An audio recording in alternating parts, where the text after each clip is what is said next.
Assalamualaikum warahmatullahi wabarakatuh. Halo anak-anak hebat. Perkenalkan, nama saya Halimah dengan NIM 238107059 kelas 4B, mata kuliah perkembangan peserta didik di MI atau SD, dengan dosen pengampu Ibu Dr. Inayatul Umah MPD.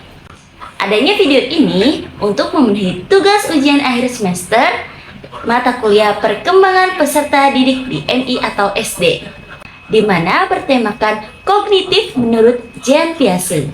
Jean Piaget ialah seorang tokoh penting dalam psikologi pendidikan dan perkembangan anak. Siapa sih Jean Piaget? Jean Piaget ialah seorang psikolog asal Swiss yang terkenal dengan teorinya tentang perkembangan kognitif anak. Ia percaya bahwa anak bukan hanya belajar dari lingkungan, tetapi juga secara aktif membangun pengetahuan melalui pengalaman. Piaget menyebut anak sebagai ilmuwan kecil yang terus mengeksplorasi dunia untuk memahami cara kerja segala sesuatu. Dan apa itu perkembangan kognitif? Perkembangan kognitif adalah proses bagaimana anak berpikir, memahami dunia, mengingat, menyelesaikan masalah, serta mengambil keputusan. Menurut Piaget, perkembangan ini terjadi secara bertahap dalam 4 tahap utama yang berurutan dan tetap tergantung pada usia dan kemampuan otak anak.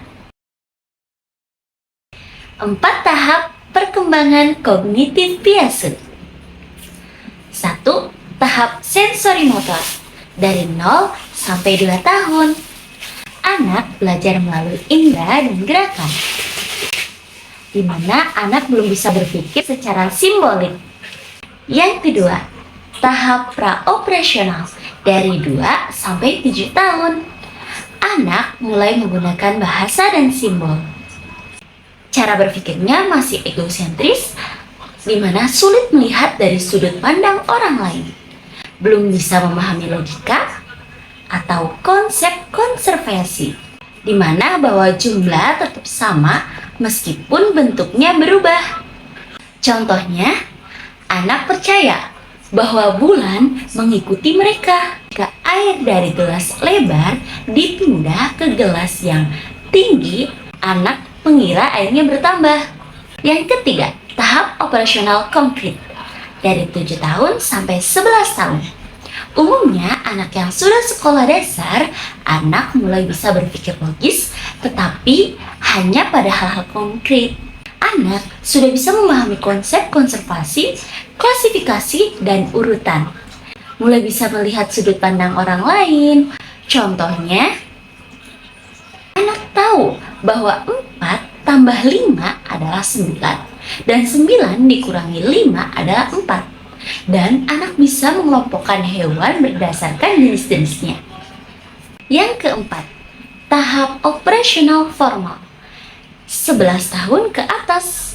Anak mulai berpikir secara abstrak dan logis, bisa berpikir tentang kemungkinan, hipotesis, dan konsep yang tidak nyata. Bisa berpikir secara ilmiah dan merancang eksperimen. Contohnya, anak bisa memikirkan hal-hal seperti keadilan, cinta, dan demokrasi. Anak bisa menyusun strategi untuk menyelesaikan masalah yang kompleks. Ciri-ciri penting teori Piaget. Yang pertama, tahapan bersifat tentang dan berurutan. Semua anak melewati tahapan ini dengan urutan yang sama, meskipun usia bisa berbeda. Yang kedua, anak sebagai pembelajar aktif. Anak membangun pengetahuannya sendiri dari pengalaman. Yang ketiga, proses adaptasi kognitif, yaitu asimilasi. Asimilasi ialah menyesuaikan pengalaman baru ke dalam pengetahuan yang sudah ada. Lalu, akomodasi. Akomodasi ialah mengubah struktur pemikiran karena pengalaman baru. Yang ketiga, equilibrium, keseimbangan, di mana proses penyeimbangan antara asimilasi dan akomodasi. Jadi, kesimpulannya ialah teori Piaget membantu kita memahami bagaimana anak berpikir dan belajar di setiap usia. Guru dan orang tua bisa menyesuaikan cara mengajar sesuai tahap perkembangan anak. Anak bukan hanya mengisi otak, tapi membangun pengetahuannya sendiri secara bertahap. Baik, sekian dari saya. Kurang dan kurangnya mohon maaf. Wallahu muwaffiq ila aqwamit thoriq. Wassalamualaikum warahmatullahi wabarakatuh. Bye.